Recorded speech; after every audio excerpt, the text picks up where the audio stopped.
বাংলাদেশের জন্য কবে খুলবে ভারতের পর্যটক ভিসা? মানুষের এমন আগ্রহ থাকলেও দুদেশের আন্তর্জাতিক সম্পর্ক বিশ্লেষকরা মনে করছেন পশ্চিমবঙ্গে বিধানসভার নির্বাচন শেষ না হওয়া পর্যন্ত খুলছে না পর্যটক ভিসা। এ নিয়ে সরকারের পক্ষ থেকেও নতুন কোনো তথ্যও নেই।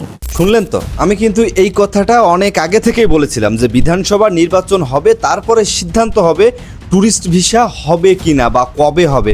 কিন্তু এর ভিতরে অনেকেই ভিডিও টিডিও করে যাচ্ছে না, তাই একটা তাল যে ভিসা হবেই 7 দিন পরে 5 দিন পরে। 7 দিন পরে যদি হয় সেটা মেডিকেল ভিসা স্লট বাড়াইতে পারে বা ছাড়ে দিতে পারে, তবে ছাড়ে দেবে এর চিন্তাভাবনা আপনারা কইরেন না, হয়তো ছাড়বে না। ওদের যে আইটি স্পেশালিস্ট আছে তাদেরকে চেঞ্জ করতে পারে, কারণ তারা অলরেডি কোটি কোটি টাকা খাইয়ে ফেলছে। সেদিন রাত্রে আমি একটা হিসাব করলাম যে সে যে কয় টাকা করে খাচ্ছিল, হিসাব অনুযায়ী প্রত্যেক দিন 70 থেকে 80 লাখ টাকা ইনকাম আছে।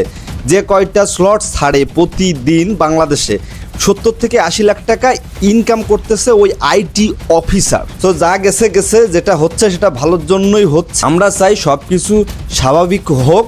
আমরা যেহেতু অপেক্ষা করছি, সো এই ভোট অবধি আর একটু অপেক্ষা করি। তবে যদি বিজেপি না যেতে তাইলে ঝামেলা থেকেই যাবে, কোনো ভরসা নেই। Thank you so much. সবাই ভালো থাকেন, সুস্থ থাকেন। আর আপনি যদি খুলনা থেকে হয়ে থাকেন বা বাংলাদেশের যে কোনো জায়গা থেকে ভিসা পাসপোর্ট করতে চান, যোগাযোগ করতে পারেন। আপনার ফাইল আমরা রেডি করে দিব। ওকে, থ্যাংক ইউ সো মাচ। ভালো থাকুন, সুস্থ থাকুন। Bye bye.